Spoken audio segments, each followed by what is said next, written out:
सरकार ने हमें जो नियम दिए हैं, हमें उसके अंतर्गत रह के ही चिंतन करना होगा, तभी हम अपने कार्य को अंजाम दे पाएंगे। अगर हम ये सोचे कि सरकार इस मानवाधिकार के नियम को हटा दे कानून, तो अगर हम ऐसा सोचते हैं तो हम अभी वर्तमान स्थिति में किस प्रकार अपने कार्य को अंजाम देंगे। जब सरकार ऐसा रूल बनाएगी, ऐसा कोई नियम कानून लाएगी, तब उसके बारे में हम चिंतन करेंगे। अभी हमें यह चिंतन करने की आवश्यकता है कि हम इस अधिकार के अंतर्गत रहते हुए किस प्रकार अपने कार्यों को संपन्न करें।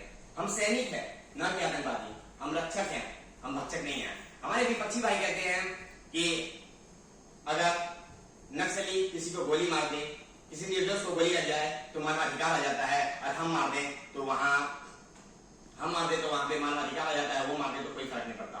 तो मैं बता दूं कि वो तो मारने के लिए बने हैं, उनको क्या फर्क पड़ता है निर्दोष मारा या बच्चा, बूढ़े मरे, जवान, नक्सली आतंकवादी को कोई फर्क नहीं पड़ता।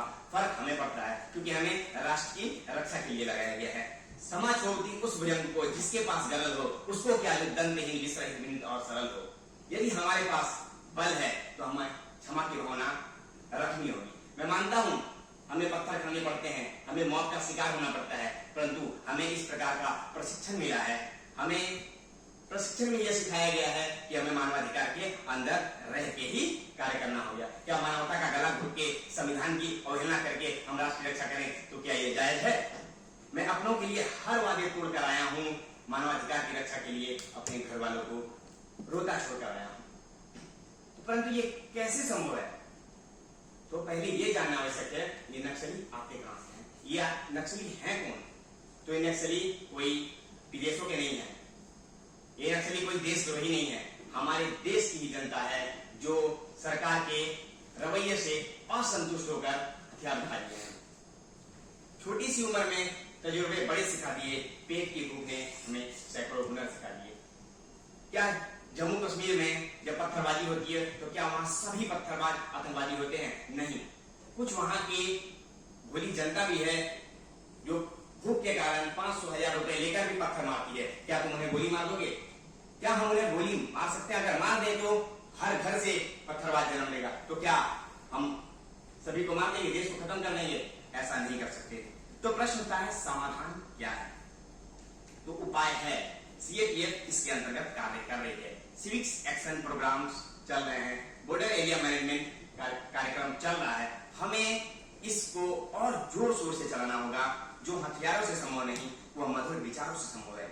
हमें जो सरकार की सेवाएं उन तक नहीं पहुंच पा रही है, बॉर्डर के पिछले इलाकों तक नहीं पहुंच पा रही है, हमें भी कोशिश करना होगा कि उन चीजों को वहां तक पहुंचाए और समझाए। जब एक नक्सली किसी बच्चे को उठा के नक्सली बना सकता है, तो क्या हमारे अंदर वो शक्ति नहीं है? हम उसके अंदर वो ताकत नहीं है कि हम बॉर्डर पे रह रहे लोगों को देश की प्रगति के लिए प्रेरित कर सके? मीठी वाणी बोलिए, मन का आपा हुए, और उनको शीतल करे, आप वो शीतल हुए।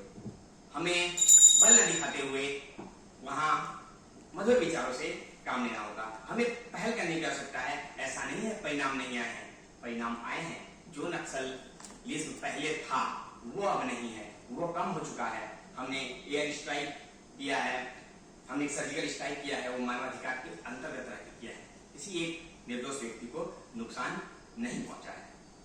पूर्वोत्तर भारत की स्थिति जो पहले बनी हुई थी वैसी स्थिति अब नहीं है। समाधान है और धीरे धीरे हो जाएगा। सिकंदर विश्व विजय की जहां तलवार टूटी थी, जहां चंगेज की खूनी रंगीन तकदीर फूटी थी, यही वह देश है जिसकी सदा हम जय मनाते हैं, समर्पण प्राण करते हैं, खुशी की गीत गाते हैं। जय सर।